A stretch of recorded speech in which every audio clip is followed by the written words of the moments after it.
بسم اللہ الرحمن الرحیم۔ ہندوستان کی ایک ریاست کے ہندو راجا کا انتقال ہو گیا۔ اس کی اولاد میں ایک نابالغ بچہ تھا جو اس کا جانشین ہونا چاہیے تھا۔ مرنے والے کے بھائی کو طمع ہوئی کہ ریاست مجھے ملنی چاہیے۔ بچہ اس کو نہیں چلا سکتا۔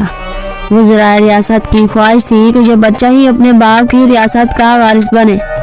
معاملہ بادشاہ وقت عالمگیر کی خدمت میں پیش ہونا تھا۔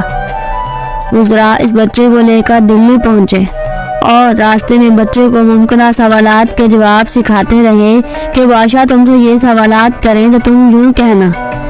جب وہ سب اپنی تعلیم ختم کر چکے اور دلی پہنچے تو بچے نے وزراء سے کہا، یہ سوالات و جواب تو آپ نے مجھے بتلا دیے اور میں نے یاد کر لیے، لیکن اگر بادشاہ نے ان کے علاوہ کوئی اور سوال کر لیا تو کیا ہوگا؟ وزراء نے کہا کہ ہمیں معلوم نہیں تھا کہ آپ اتنے عقل مند ہیں، ورنہ راستے میں ہم آپ سے کچھ بھی نہ کہتے۔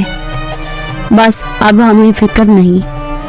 جس کے ذہن میں یہ سوالات پیدا ہو سکتا ہے کہ اس کو جواب بھی اللہ ہی سکھلائے گا۔ پھر ہوا یہ کہ جب لوگ دربار میں پہنچے تو دربار برخاست ہو چکا تھا۔ بادشاہ عالمگیر اپنے زنانہ مکان میں چلے گئے تھے۔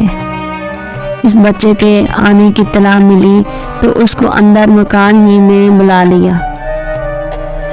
اس وقت عالمگیر گھر کی ایک حوض کے کنارے پالتہ بند باندھے ہوئے نہانے کے لیے تیار تھے کہ بچہ حاضر ہوا تو ہنسی کے طور پر بادشاہ عالمگیر نے بچے کے دونوں بازو پکڑ کر حوض کی طرف اٹھائے اور کہا کہ ڈال دوں۔